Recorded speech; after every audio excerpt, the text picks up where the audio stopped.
bien-aimés dans le Seigneur, shalom, vraiment nous bénissons Dieu qui nous donne encore l'opportunité ce matin d'être scotché chez Aigle TV. Vraiment nous remercions Dieu pour cette opportunité. Nous bénissons aussi notre bien-aimé pasteur Olivier avec son équipe. Nous sommes dans un grand studio. Nous voulons démarrer notre émission Le temps du succès avec votre ami, le révérend Nico Ndezo Flamme. Que Dieu vous bénisse. Aujourd'hui, bien-aimés, nous allons parler de quelque chose qui est très important, toujours dans notre plan sur le succès, mais je vais toucher un aspect où nous allons parler sur Dieu, le garant de la vision. Nous allons voir comment Dieu est le garant de la vision, comment Dieu marche avec les gens qui ont la vision. C'est ce que nous allons voir. Et bien aimé, nous allons plonger notre regard dans le livre d'Exode 3. Je te conseillerais, bien aimé, de lire tout Exode 3. Et nous allons faire une lecture kangourou, c'est-à-dire nous allons sauter un peu et pour voir un peu ce que Dieu va nous parler ce matin.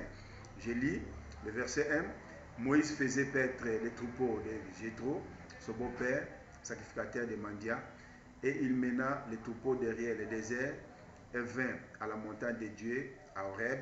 L'ange de l'Éternel lui apparut dans une flamme de feu au milieu d'un buisson. Moïse regarda et voici les buissons étaient tout en feu et les buissons ne se consumaient point. Le verset 3, Moïse dit, je vais me détourner pour voir quelle est cette grande vision et pourquoi les buissons ne se consumaient point. On se limite d'abord par ici. Nous voyons bien aimé les premiers versets jusqu'au verset 3.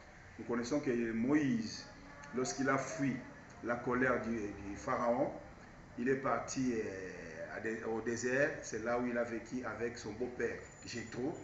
Et la Bible dit, comme il faisait paître les troupeaux, il est parti maintenant, comme d'habitude, c'était comme d'habitude. Il partait de temps en temps pour aller nourrir les troupeaux. Et la Bible dit, cette fois-ci, il est parti derrière la montagne de Dieu. C'est là où maintenant, il est tombé sur une révélation, sur une vision. Lui-même, il appelle une grande vision. C'est-à-dire, il a vu le feu. Le feu ne consumait pas le buisson. Et c'est à partir de là, ça a attiré l'intention de Moïse, l'attention de Moïse. Il s'est approché maintenant pour voir la grande vision pendant qu'il voulait maintenant.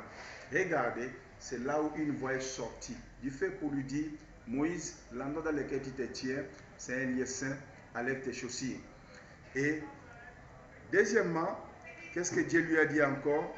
Le verset 6, 7, je lis le verset 6, il dit, et il ajouta, je suis le Dieu de ton père, le Dieu d'Abraham, le Dieu d'Isaac, le Dieu de Jacob. Moïse se cacha le visage car il craignait de regarder Dieu. Le verset 7, l'Éternel dit, j'ai vu la souffrance de mon peuple qui est en Égypte, j'ai entendu le cri qu'ils lui font pousser ses oppresseurs, car je connais ses douleurs. Verset 8, je suis descendu pour les délivrer de la main des Égyptiens et pour les faire monter de ce pays dans un bon et vaste pays, dans un pays où coule le lait et le miel, dans les lieux qu'habitent les Cananéens, les Étiens, les Amoréens, les Phérésiens, les Éviens et les Jébusiens. Donc, bien aimé, nous parlons de la vision, comme j'ai dit, Dieu le garant de la vision. Dieu le garant de la vision. Nous voyons que les enfants d'Israël traversaient un moment difficile. Ils étaient en captivité en Égypte pendant 430 ans. Et ce n'était pas facile.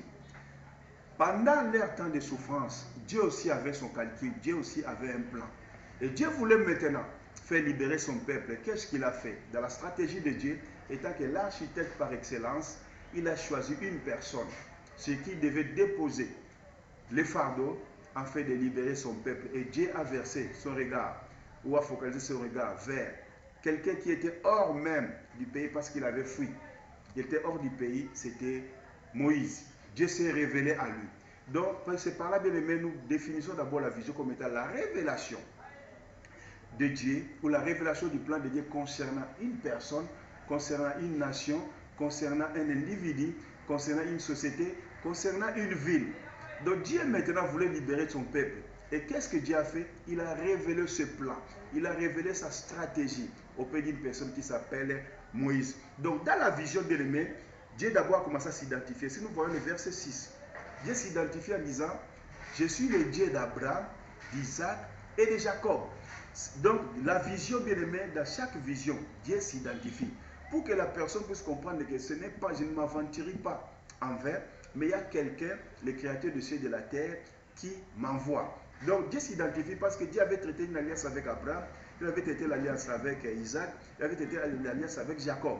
Donc le fait de dire à Moïse que je suis le Dieu d'Abraham, ça permettait à Moïse d'avoir une assurance. Et Dieu dit, moi le Dieu je suis. Donc le fait de parler le mot là, la petite phrase là, je suis, référait directement à ce Dieu qui s'est révélé à Abraham, à ce Dieu qui s'est révélé à Moïse, à Abraham, à Isaac et à Jacob. Donc, dans la vision, il y a l'identification de Dieu. Deuxième chose, bien aimé, Dieu explique la raison pour laquelle il veut choisir Moïse. Le verset 7, Dieu lui dit, j'ai vu la souffrance de mon peuple. J'ai attendu. Je suis descendu. Donc Dieu explique la raison. Bien aimé, dans la vision, il y a toujours la raison pour laquelle Dieu veut t'envoyer. Troisième chose, bien aimé, dans la vision, il y a la mission. Si nous lisons le verset 10, Dieu maintenant dit à Moïse en disant, je t'envoie. Le verset 10, nous allons lire, il dit, maintenant va, je t'enverrai auprès de Pharaon et tu feras sortir d'Égypte mon peuple, les enfants d'Israël. Le verset 10, Dieu maintenant envoie. Il envoie Moïse. Donc la vision, bien aimé, a toujours une mission. Et dans la vision, Dieu donne toujours la mission. Il explique le pourquoi et le parce que. Le pourquoi et le parce que Dieu t'a choisi. Le pourquoi et le parce que Dieu t'envoie. Je sais que, bien aimé, ce que nous devons retenir dans la vision ne tient pas compte des titres académiques. La vision ne tient pas compte de ta classe sociale. La vision, c'est l'élection de Dieu. C'est Dieu qui choisit. Dieu a choisi Moïse. Peu importe la faiblesse d'abord. Physiquement parlant, Moïse bégayait. Et quelqu'un qui ne communiquait pas facilement. Mais Dieu n'a pas regardé ça. Lorsque Dieu choisit quelqu'un, lorsque Dieu révèle quelqu'un, bien aimé, Dieu le qualifie. Et je voulais te déclarer, bien aimé, te rassurer, peu importe ta classe sociale, peu importe ce que tu es, peu importe ton niveau de titre, lorsque Dieu te choisit, Dieu ne regarde pas ça, Dieu va te qualifier. La vision qualifie quelqu'un. Qu'est-ce que la vision aussi apporte, bien aimé, dans la vie de quelqu'un?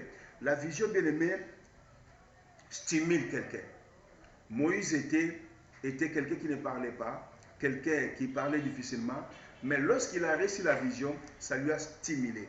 Si nous regardons très bien, bien aimé, si nous lisons très bien le chapitre 3, nous allons voir que Moïse commençait à parler, à questionner Dieu, à lui demander beaucoup de choses. De la vision stimule. Bien aimé, toi qui es un peu froid spirituellement, je vais te dire une chose, bien aimé. La vision, si Dieu te communique la vision, il va te stimuler. Cette vision va commencer à te stimuler. Peu importe les circonstances que tu vas traverser, la vision stimule. Qu'est-ce que nous pouvons retenir, bien aimé? La vision oriente. La vision oriente quelqu'un. Donc Dieu, qui est le garant de la vision, lorsqu'il communique la vision à quelqu'un, cette vision commencera à t'orienter. Cette vision commencera à te motiver.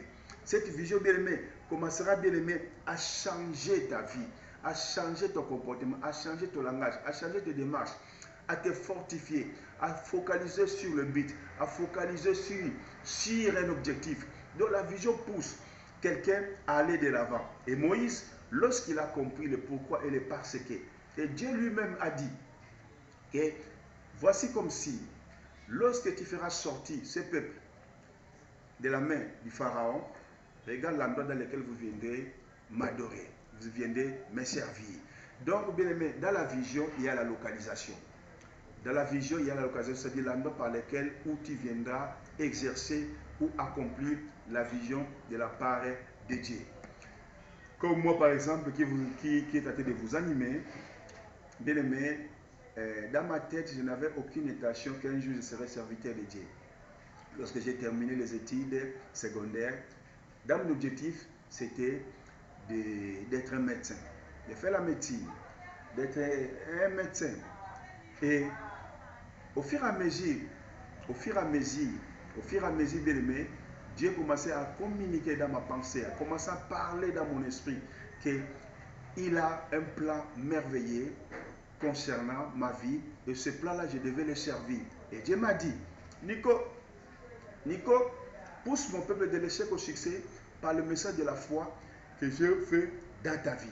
Donc c'est là que j'ai compris que non, je dois me lancer dans les champs évangéliques, je dois aller de l'avant pour accomplir la vision par laquelle Dieu m'a monté. Et depuis la bien-aimée, je ne regrette jamais. Je me donne toujours parce que, bien-aimé, comprend une chose, lorsque Dieu révèle quelqu'un, il a le soutien de Dieu. Dieu est là pour le soutenir. Et il a dit à Moïse, je serai avec toi. Donc, ça c'est l'assurance. Ça c'est l'assurance, bien-aimé. On ne devient pas serviteur parce qu'on veut servir Dieu. Non. On devient serviteur parce que Dieu appelle. Et lorsque Dieu appelle, il communique la vision. Il va te dire le pourquoi et le parce que, le lieu, c'est-à-dire la localisation, le lieu dans lequel tu dois exercer cette vision. Aujourd'hui, les gens tâtonnent. Les gens tâtonnent parce qu'ils ne savent pas là où exercer la vision. Beaucoup de gens aujourd'hui ont l'improvisation dans le ministère. Ils ne savent pas. Ils veulent imiter parce qu'il a vu l'autre devenir quelqu'un. Lui aussi s'approche.